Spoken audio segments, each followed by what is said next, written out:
Now today we are studying parallel lines and transversals. What is parallel lines? The lines in the same plane which do not intersect each other are called parallel lines. बच्चों, जैसे कि हमने अभी देखा है definition, the lines in the same plane which do not intersect each other are called parallel lines. Two or more lines, ऐसे lines जो एक दूसरे को इंटरसेक्ट नहीं करते हैं, कटा नहीं करते हैं, कट नहीं करते हैं, ऐसे लाइन्स को कहते हैं पैरेलल लाइन्स. जैसे कि यहाँ पर लाइन एल और एम जो हैं ये पैरेलल लाइन्स हैं. इसके अलावा जो नोटबुक के जो पेजेस की जो लाइंस हैं, ये लाइन भी एक दूसरे को इंटरसेक्ट नहीं कर रही हैं, ये इसका मतलब ये भी पैरेलल लाइंस हैं. ऐसे बहुत सारे एग्जाम्पल्स हमें देखने के लिए मिलते हैं. तो चलिए देखते हैं. इसके बाद है बच्चों transversal. If a line intersect given two lines in two distant point, then that line is called a transversal of those two lines. Transversals मतलब ऐसा लाइन जो किसी दो लाइन को दो अलग अलग जगहों पे कटा करता है, इंटरसेक्ट करता है, वो लाइंस कहलाती है ट्रांसवर्सल. जैसे कि हम अभी डायग्राम बनाएंगे इसका. तो जैसे कि बच्चों लाइन एन जो है वो लाइन एल और लाइन एम को पी और क्यू पे दो अलग अलग नुकात पर दो डिस्टेंट पॉइंट पे इंटरसेक्ट कर रही हैं, इसलिए लाइन एन जो है ये ट्रांसवर्सल्स रहेंगी एल और एम के लिए. It is clear to all of you. Now, after we study corresponding angles. Corresponding angles क्या होते हैं वो हम देखेंगे आज. तो corresponding angles से पहले हम समझेंगे बच्चों एंगल्स. अब जैसे ट्रांसवर्सल्स जो हैं किसी टू लाइंस को इंटरसेक्ट करता है तो कितने एंगल्स वहाँ पर बनते हैं. तो जैसे यहाँ पर नज़र आ रहे हैं R P S, R P T, फिर T P Q, Q U Q W, W Q V. तो इस तरह से कितने एंगल्स फॉर्म हो रहे हैं बच्चों यहाँ पर? 8 एंगल्स. 1 2 3 4 5 6 7 8.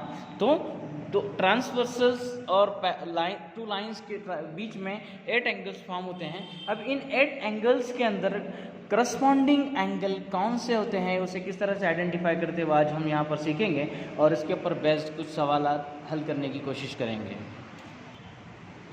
तो बच्चों पहली वाली लाइन को जो ट्रांसवर्सल कट करता है वहाँ पर जो एंगल फॉर्म होता है, जैसे कि यहाँ पर हम डॉटेड इंडिकेट कर रहे हैं एंगल आर पी टी, तो उसी तरह दूसरी लाइन को उसी जानिब जो लाइन इंटरसेक्ट करती है वो एंगल्स, जैसे एंगल पी क्यू यू, ये जो है ये एक दूसरे के करस्पॉन्डिंग एंगल्स रहेंगे. मतलब ये दोनों एंगल एक दूसरे के इक्वल रहेंगे. इसी तरह से इस जानिब सीधी जानिब जो एंगल्स फर्स्ट लाइन को ऊपरी जानिब जहाँ कट करते हैं, उसी तरह से सेकंड लाइन को ऊपर की जानिब लेफ़्ट साइड में, राइट साइड में, जिस साइड में कट करता है वो एंगल उसका करस्पॉन्डिंग एंगल्स होता है. जैसे कि यहाँ पर हमने पी आर पी एस, इसका करस्पॉन्डिंग एंगल्स रहेगा पी क्यू वी.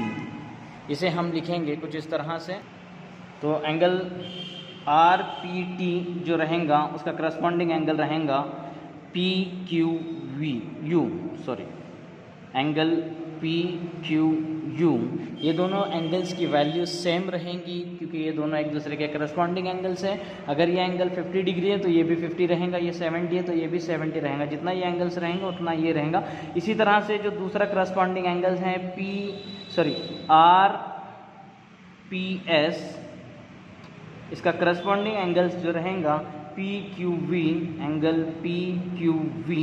ये जितना एंगल्स रहेगा पी उतना ही यहाँ पर जो बनने वाला एंगल है दोनों की पैमाइश सेम रहेंगी, दोनों का मेजर सेम रहेगा. तो देखते हैं इसके ऊपर मुनहसर कुछ सवालात हम लोग हल करेंगे. इसी तरह से बच्चों लाइन की नीचे की जानिब अगर कोई एंगल एक दूसरे को कट करता है तो उसके बनने वाला जो एंगल रहेगा वो भी उसका करस्पॉन्डिंग एंगल्स रहेगा. इसके अलावा इस जानिब अगर हम डिफरेंट आइडेंटिफिकेशन से उसको मार्क कर रहे हैं यहाँ पर हम, तो ये एंगल्स एक दूसरे के क्या रहेंगे? करस्पॉन्डिंग एंगल्स रहेंगे, एक दूसरे के इक्वल रहेंगे. It is clear to all of you. So now today we solve some example based on corresponding angles. So in the adjoining figure each angle is shown by a letter fill the box with the help of the figure। तो यहाँ पर बच्चों हमको corresponding angles इस diagram में पहचानना है। तो जैसे P का करस्पॉन्डिंग एंगल कौन रहेगा, तो P कहाँ पर है, पहली लाइन की ऊपरी जानिब, तो W उसका करस्पॉन्डिंग एंगल रहेगा, यहाँ पर हम लिखेंगे W। इसी तरह Q का करस्पॉन्डिंग एंगल ऊपरी जानिब कौन है, X है, तो यहाँ पर X आ जाएगा। R का करस्पॉन्डिंग एंगल, R नीचे की जानिब है, नीचे की जानिब है Y, तो इसका Y हो जाएगा। S इसका रहेगा Z। तो इस तरह से करस्पॉन्डिंग एंगल के बेस्ड एग्जाम्पल आप लोग सॉल्व